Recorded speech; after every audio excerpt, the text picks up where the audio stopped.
This Sunday, Switzerland will be voting on replacing men's current military service requirement with a compulsory civic duty for all. As part of Switzerland's direct democratic system, voters will also be weighing in on whether to slap new taxes on the super rich or help finance the country's efforts against climate change.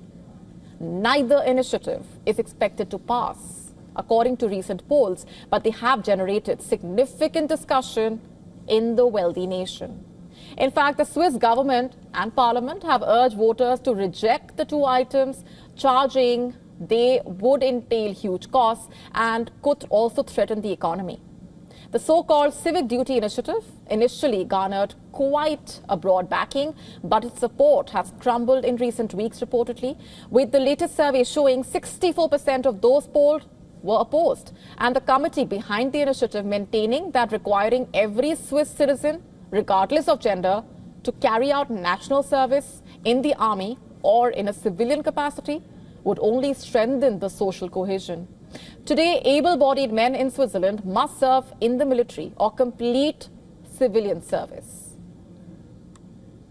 Women volunteer if they choose. The proposal on Sunday would replace this with a gender-neutral system that basically assigns every citizen a role: military, civil protection, or social service. Supporters arguing this is not only fairer but also necessary. Switzerland's volunteer numbers have been falling and the military faces personnel shortages.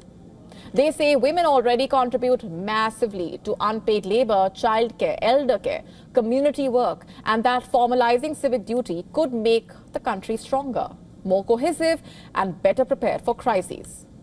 They say equality cuts both ways. If men must serve, women should too.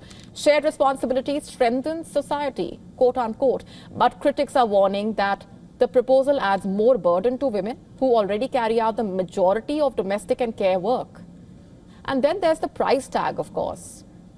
The Swiss government estimating a universal system could nearly double costs, overextend civil defense networks, and disrupt the labor market.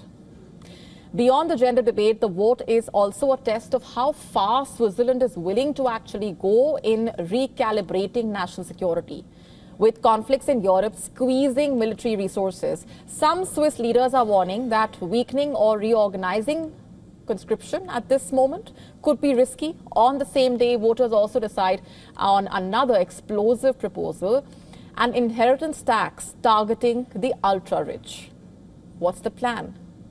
A 50% tax on inheritances above 50 million Swiss francs, with proceeds earmarked for climate action. Backers are saying Europe's wealth gap is widening and the richest households must fund climate adaptation.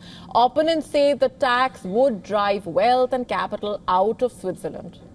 Business groups are warning it risks destabilizing the country's carefully balanced economy, known for attracting global investment. Polls ahead of the vote showing both measures facing strong resistance.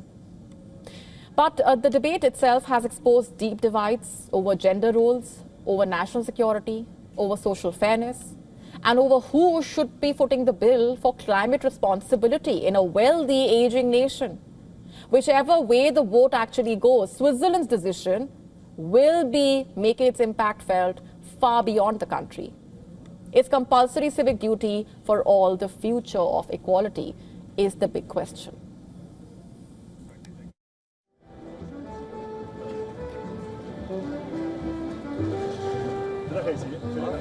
To stay up to speed with the latest news, download the WION app and subscribe to our YouTube channel.